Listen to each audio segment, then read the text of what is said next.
À l'accoutumée, je vous souhaite bienvenue très chers abonnés. Merci d'être avec nous pour les brèves de l'actualité.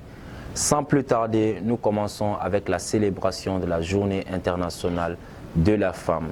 Le président de la transition, son Excellence le colonel Assimi Goïta, a présidé la cérémonie de célébration de cette journée ce 8 mars 2023.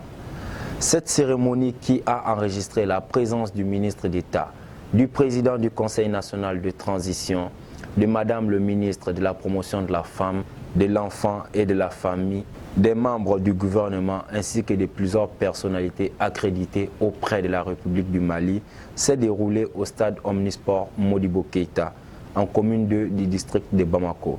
À l'entame de ses propos, le président de la transition, son Excellence le colonel Assimi Goïta, a rendu un vibrant hommage aux femmes en ce jour anniversaire de leur lutte pour la reconnaissance de leurs droits à travers le monde.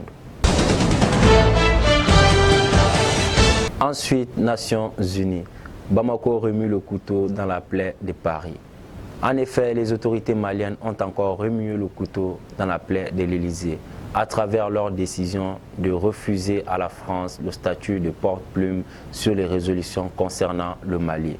Cette énième décision de Bamako s'inscrit dans une série de décisions plus marquantes concernant sa relation avec Paris. Il s'agit entre autres de l'expulsion de l'ambassadeur de Paris, le départ de la force Barkhane, la dénonciation des accords de défense, la suspension des ONG opérant sur financement de Paris, après sa décision de suspendre son aide au développement du Mali.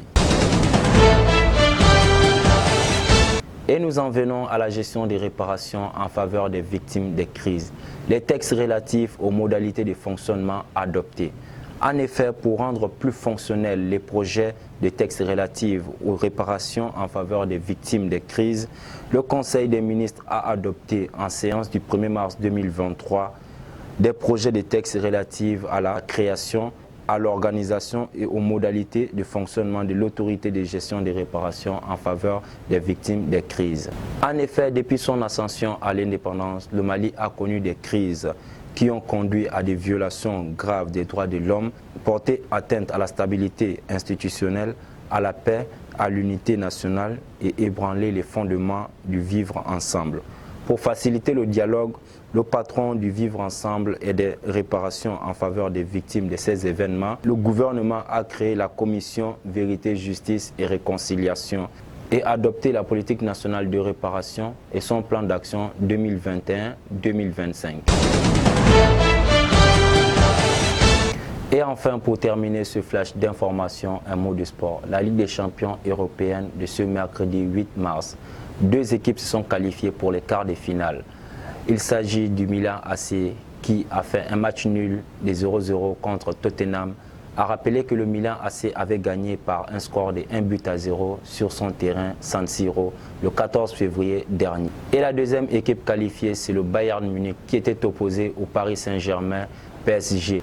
A rappelé aussi que le Bayern Munich avait gagné par un score de 1-0 sur le terrain du Paris Saint-Germain.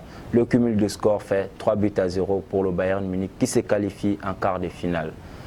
C'était tout pour ce flash d'information. Je vous remercie de l'avoir suivi. On se dit à bientôt.